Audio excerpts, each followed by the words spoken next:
ভেনেজুয়েলার সঙ্গে যুক্তরাষ্ট্রের ক্রমবর্ধমান উত্তেজনার কারণে দেশটিতে মার্কিন হামলার আশঙ্কায় সাধারণ মানুষ এবং সরকার উভয়ই উদ্বিগ্ন।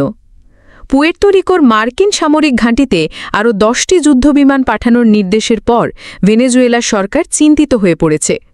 তারা নিজেদের সামরিক সক্ষমতা ঝালিয়ে নেওয়ার পাশাপাশি মিলিশিয়া বাহিনীর প্রশিক্ষণ ও টহল জোরদার করেছে। সাধারণ মানুষের দৈনন্দিন জীবনেও অনিশ্চয়তা দেখা দিয়েছে। অনেকে জানেন না তারা কাল বাঁচবেন কিনা, কারণ যে কোনো সময় বোমা পড়তে পারে। ভেনেজুয়েলার বাসিন্দাদের মধ্যে কোনো বিতর্কিত সমস্যা নেই, তাই যুক্তরাষ্ট্র কেন সার্বভৌমত্বে আঘাত হানার কথা ভাবছে তা নিয়ে তাদের প্রশ্ন।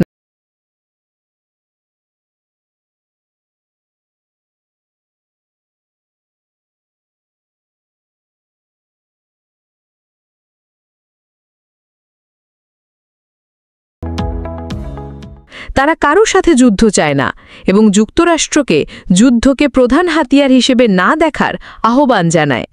তবে যুদ্ধ হোক বা না হোক, অর্থ উপার্জনের জন্য তাদের দৈনন্দিন কাজকর্ম চালিয়ে যেতে হচ্ছে এবং সবসময় সংগ্রাম করতে হচ্ছে। চলতি সপ্তাহে যুক্তরাষ্ট্রের বিরুদ্ধে সামরিক হস্তক্ষেপের মাধ্যমে ভেনেজুয়েলায় সরকার পরিবর্তনের পরিকল্পনার অভিযোগ তুলেছেন প্রেসিডেন্ট নিকোলাস মাদুরো। তিনি ট্রাম্পের প্রতি এই পরিকল্পনা থেকে সরে আসার আহ্বান জানান। যদিও ডোনাল্ড ট্রাম্প এই অভিযোগ উড়িয়ে দিয়ে মাদক নির্মূলকে ওয়াশিংটনের লক্ষ্য বলে দাবি করেছেন।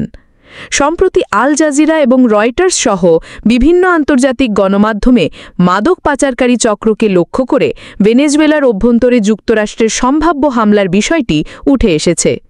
ভেনেজুয়েলা উপকূলে রণতরী মোতায়েনের পর মার্কিন হামলায় মাদক পাচারকারী সন্দেহে 11 জন নিহতের ঘটনা এবং যুদ্ধবিমান পাঠানোর নির্দেশ ভেনেজুয়েলায় হামলার ইঙ্গিত বলে মনে করছেন বিশ্লেষকরা।